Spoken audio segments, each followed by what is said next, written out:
I think today I want to talk about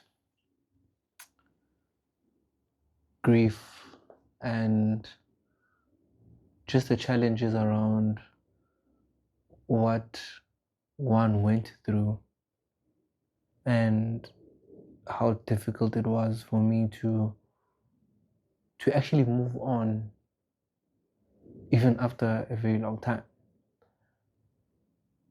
So my name is Sandy Nadebele, and I actually want to talk about how losing my mom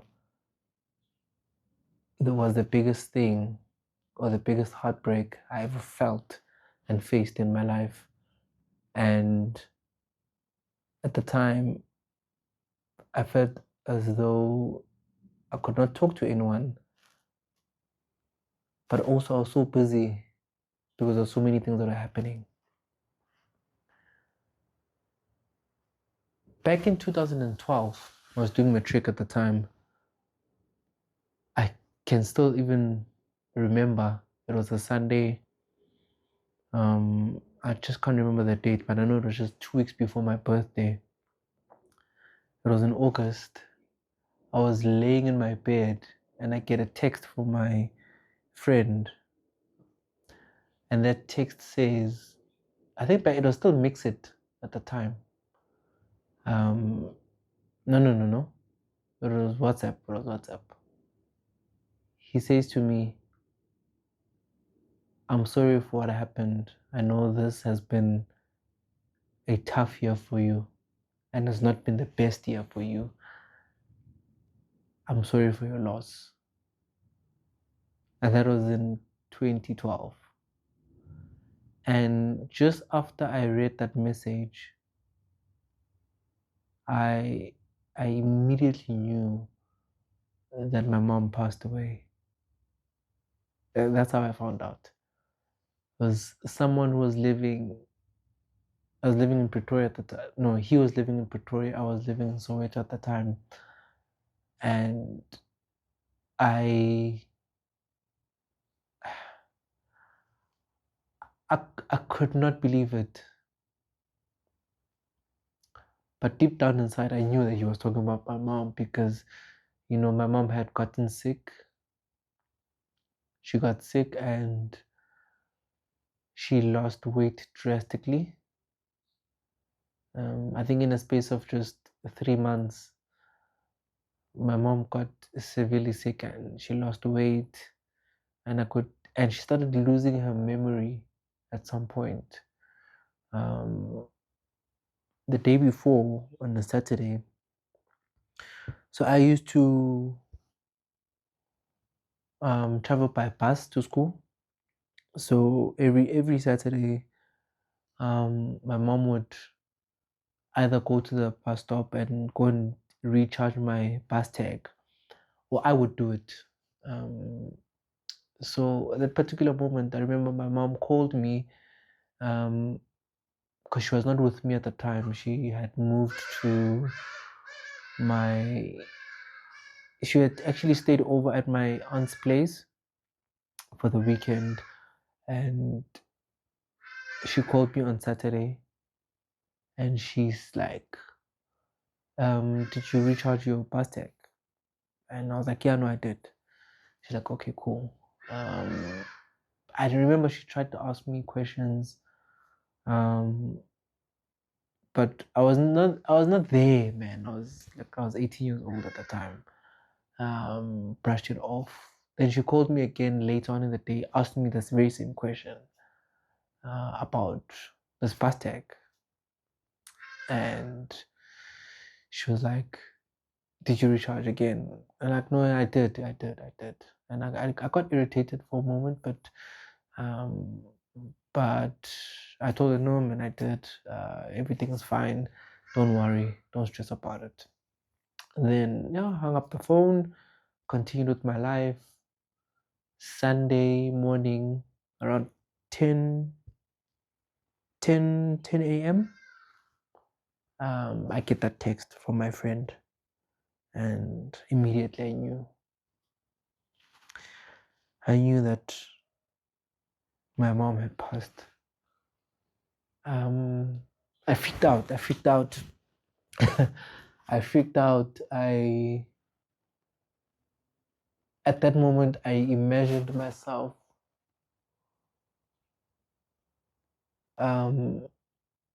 without a mom. I don't know. I'm crying now. All of a sudden, getting emotional. I didn't think I was gonna get emotional. I freaked out, and funny enough, at that particular moment, I remembered my other friend who called me when his mom passed away at night, and he called me, and I remember that moment. So now here I am. I know that my mom passed away. I am sure that she passed away. But now I'm trying to figure out, should I call people? I'm trying to call people. Nobody's answering my call up until, my older cousin picked up my call, and I asked him, like, hey, blah, what's happening? Did this person pass away? And yeah, he confirmed it. Sure. Yeah. Um,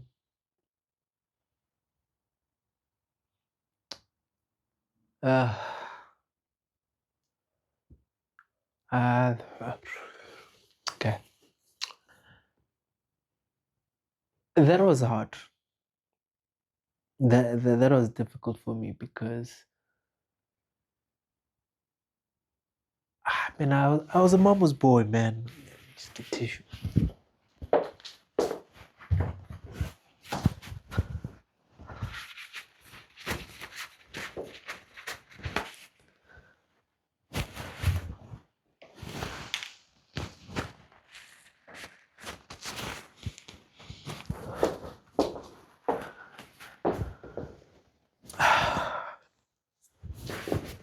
Sorry about that. I was a mama's boy, man. If you knew me back then, you knew how much I loved my mom. I was obsessed. I feared. I respected my mom. I wouldn't use the word fear, but I knew that if I could just be naughty, I know I would get it. Um, but I respected her, man. I loved her so much. My mom had me young, and but in all the time that I've lived with my mom, I've lived away from my mom. I never felt unloved by her, and that's one of the things I appreciated about her, is that I always knew that she had, my best interest in her heart. And so when she passed on, it was a very dark moment for me personally. I didn't speak about it. I didn't speak to anyone about it. But I did struggle. I struggled. I moved back with my grandmother. At the time, I was living with both my parents. But when she passed away, I think 2 months later, I moved in with my grandmother because, my dad and I were not seeing eye to eye. So I moved in with my grandmother, and I became very, I'd use the word bitter, toxic. I became spiteful. I became angry and emotionless. And um,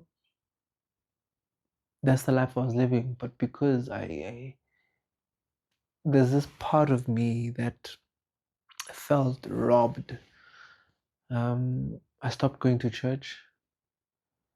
Um, Even though I still believed in God, I still believed that God exists, and I still believed that Jesus died for my sins. But at that particular moment, I was so angry that I didn't want anything to do with God, with the church. I remember even my grandmother was kept on asking me multiple times, when am I gonna go back to church? When am I gonna go back to church? And I'd avoid it. At the time I was drinking, but I started drinking even more. Uh, Unfortunately, I didn't, get stuck into drugs and alcohol. Um, and for most part, when you're living in a vacuum, outside of God, and this happens, and you know who God is in your life, and this happens, the devil finds an opportunity to attack you and insert himself in your life. One of the biggest things is that I felt very guilty and condemned that my mom died because I didn't pray enough, even when I knew that I should pray. But I felt as though I think that's the reason why I didn't pray enough. That's the reason why she died. And I walked with that for the longest of time. For the longest of time, I walked with that. And I tried not to react physically. But then I started, like I said, man, I started drinking more, started going out more. I would leave the house and not come back till the wee hours of the morning. At 19, at 20 years old, I drink, you know, uh, I would smoke. I started smoking weed. I started getting very deep into weed. Um, I think girls were one of the things I started using a lot of girls. Um, and that's because I really felt as though I was empty inside, but I wanted something fulfilling and feeling loved and feeling like I was, I mattered. You know, someone might say, I have mommy issues or I had mommy issues, but um, I don't think I did. But all I do know is that I missed my mom a lot, to a point where I remember um, at school there was this girl that looked like my mom. Yeah, it was so crazy for me. I couldn't handle it, but I kept it to myself. So that season of grief was very difficult for me, and I should have went to therapy because you know I didn't move on. Like, it stuck with me in my head. I became, like I said, I became very angry. I became very bitter. I used to sabotage myself. I think I still do that, but it has gotten better. But I think, at that time, I was lost. Then one day I woke up tying it to me moving on. And I still don't think I have fully moved on, but I just believe that I've just gotten better at living without her. One day in 2020, 2013, I one of my friends at school tries to take me to. So I matriculated in 2012. Then in 2013, I decided to upgrade my marks because I wasn't happy with some of the marks that I got.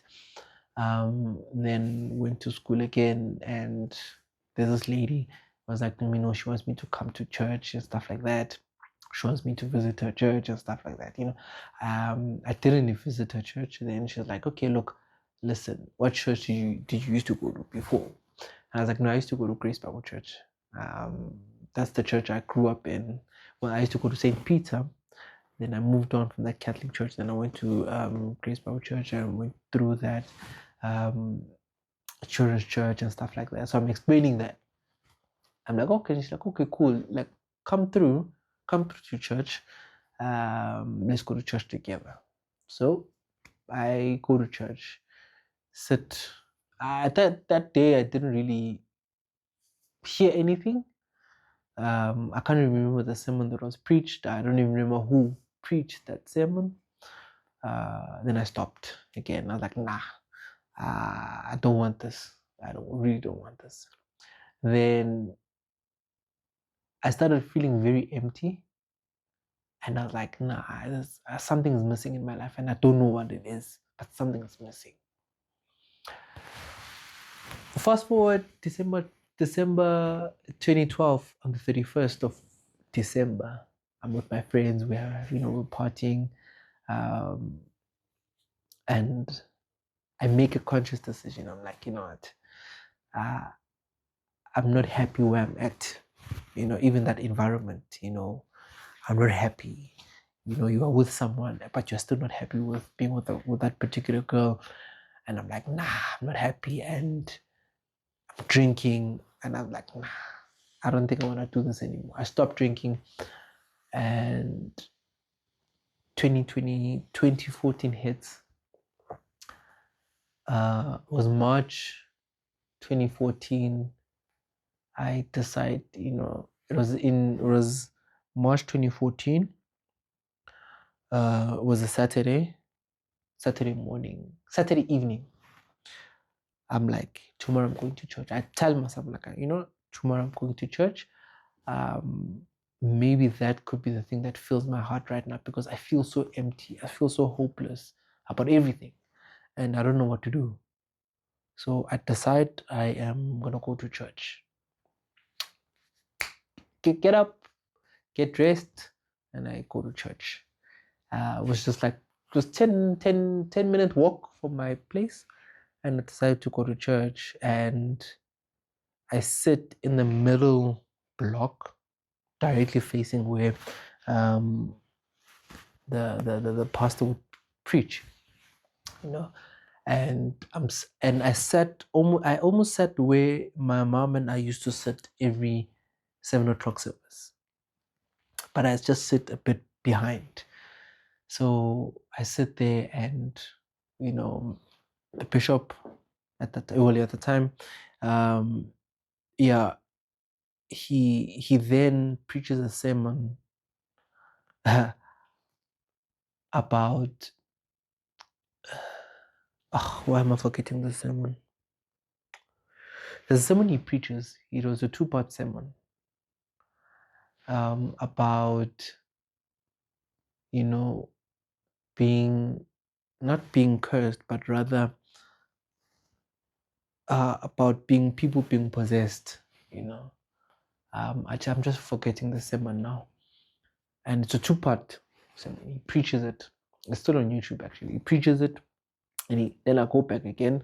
He preaches it again, part 2, and then he makes an announcement that, listen, guys, youth now is going to move from Saturday or from Sunday to a Friday.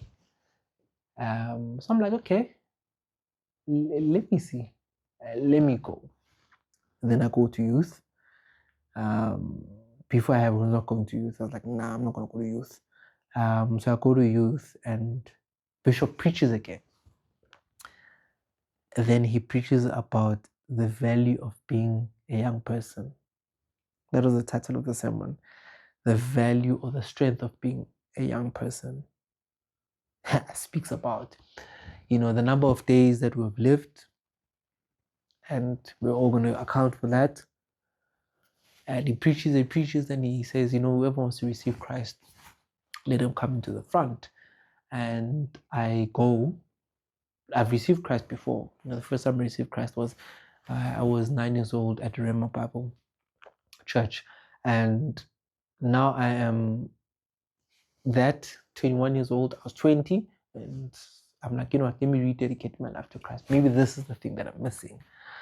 I do that. And I start finding bits and moments where I'm finding healing.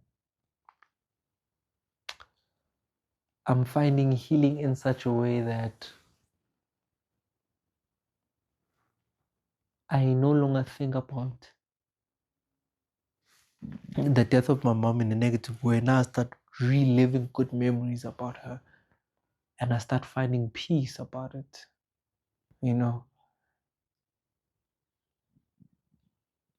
Going back to church, I think that's the reason why I'm still here today, because I was deep, deep in darkness. I was angry. And when I think about it now, it's not because I was hurt, but the mere fact that I lost this person that's the most important person in my life, and I lost them. I believe I lost them at the wrong time of my life. I don't think there's a right time to lose a person, but losing a person young, I don't think I felt as though that was unfair, and I really struggled with that.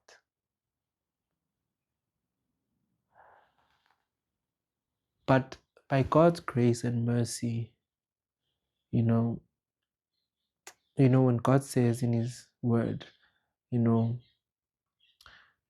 He's closer to those who are brokenhearted. He draws Himself closer to those who are brokenhearted. In my state at that particular moment, being a person working with a broken heart, I felt God getting closer and closer, or I was getting closer and closer to Him. And the more I stayed in His presence, the more I stayed in that environment, I felt better. Started getting my confidence back. I started not being angry. I was less and less feeling emotional about things. It helped that I started meeting other people who were in the journey.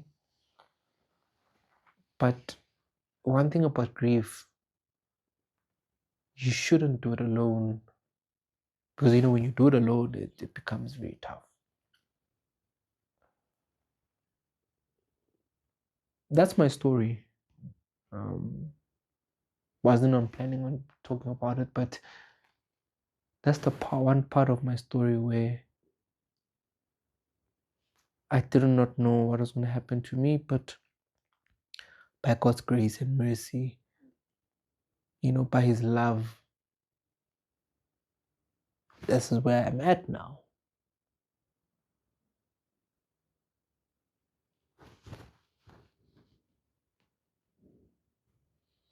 I'm not saying now I'm fully healed or I've fully moved on from that, but I think I have done well to stay in God's presence, for Him to work in me. Any man who's in Christ is a new creation. Every time I am reminded, that God loves me and He cares for me, and we live and we grow. But don't let grief be a deciding factor of how you want to live your life. But remember that God is there to help you along the journey of your grief. No matter who you have lost, whether you've lost a spouse, a child, a parent, a sibling, a friend,